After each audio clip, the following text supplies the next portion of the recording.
China का एक बांध है, इतना बड़ा बांध है कि अगर वो टूटा ना तो कम से कम 1-8 करोड़ लोग को लेके डूबेगा।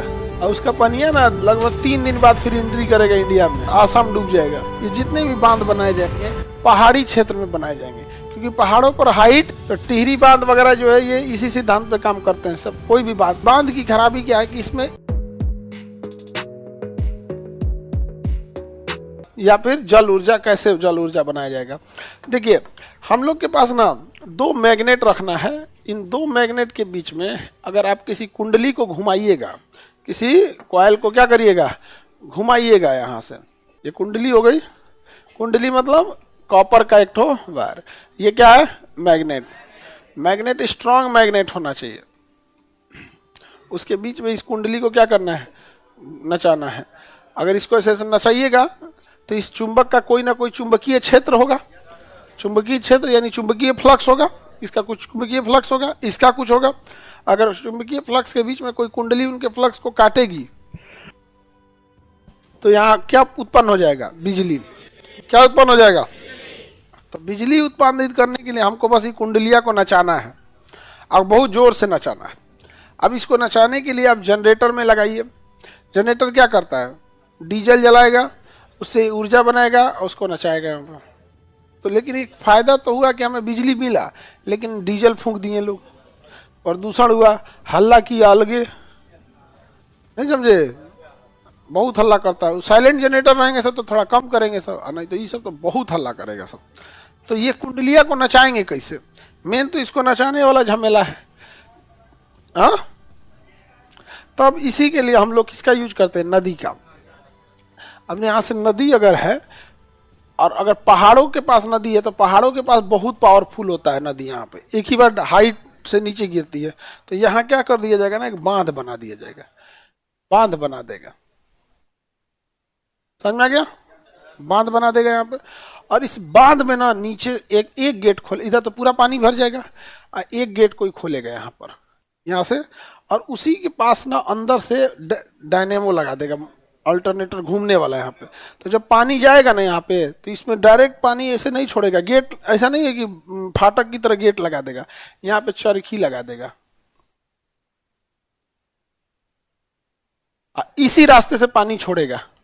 बताओ ये घूमेगा कि नहीं घूमेगा, जितना ज्यादा पानी का फ्लो रहेगा उतने तेज घूमेगा। सारा गेट खोल देता है, खोलबे नहीं करेगा, क्या तो सारा गेट खोल देगा, पूरा पानी चल जाएगा, पावर ही नहीं मिलेगा यहाँ पर। जब बांध खतरे का संकेत पर रहता है तब खोलेगा, अदरवाइज में उसको रोके रहेगा। वो बहुत पावरफुल होता है बांध।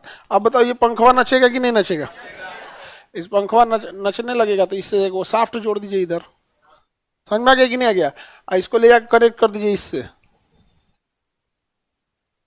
नहीं समझे, यहाँ ले आके कनेक्ट कर दीजिए, यहाँ पर हो गया। तो सिस्टम को आप कहीं भी रखिए, मेन तो वो नच रहा है, उससे हम किसी को भी क्या कर सकते हैं, नचा सकते हैं। अब यहाँ से जाके कनेक्ट कर दीजिए उसको। अब इसमें इतना छोटा प्रोसेस नहीं होता है, बड़ा लंबा प्रोसेस होता है।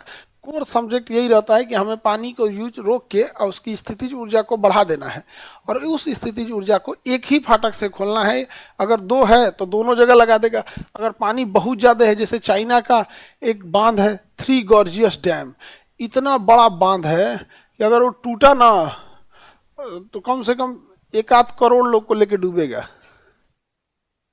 टूटना चाहिए और उसका पनिया ना लगभग 3 दिन बाद फिर एंट्री करेगा इंडिया में। अब नहीं टूटना चाहिए। 3 गॉर्जियस डैम टूटेगा तो लगभग 2 से 3 दिन बाद उसका पानी कहाँ एंट्री कर देगा, इंडिया में। आसाम डूब जाएगा, क्योंकि एंट्री करेगा ब्रह्मपुत्र नदी के रास्ते, आसाम डूब जाएगा यहाँ पर। तो टिहरी बांध वगैरह जो है ये इसी सिद्धांत पे काम करते हैं सब, कोई भी बांध। अब इन बांध की खराबी क्या है कि इसमें स्थितिज ऊर्जा ज़्यादा होनी चाहिए। इसलिए आप देखिएगा ये जितने भी बांध बनाए जाएंगे पहाड़ी क्षेत्र में बनाए जाएंगे, क्योंकि पहाड़ों पर हाइट ज़्यादा होती है। अब थोड़ा खर्च इसलिए बनता है ना कि ज़्यादा दीवार उवाल नहीं उठाना, आधा तो पहाड़ में उठल है, बीच में ले आके बंद कर देना है यहाँ पे।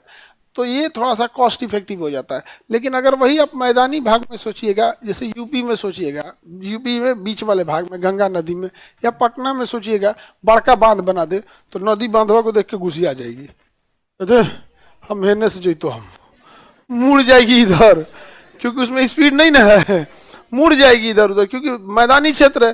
वो बांध हिलने से अच्छा दूसरे गांव में हिल जाएगी। तो यहाँ बांध बनाई ना, तो नहीं बांध बना के यहाँ बांध बनाएंगे, अशोक राजपथ पे गंगा नदी घूमने लगेगी।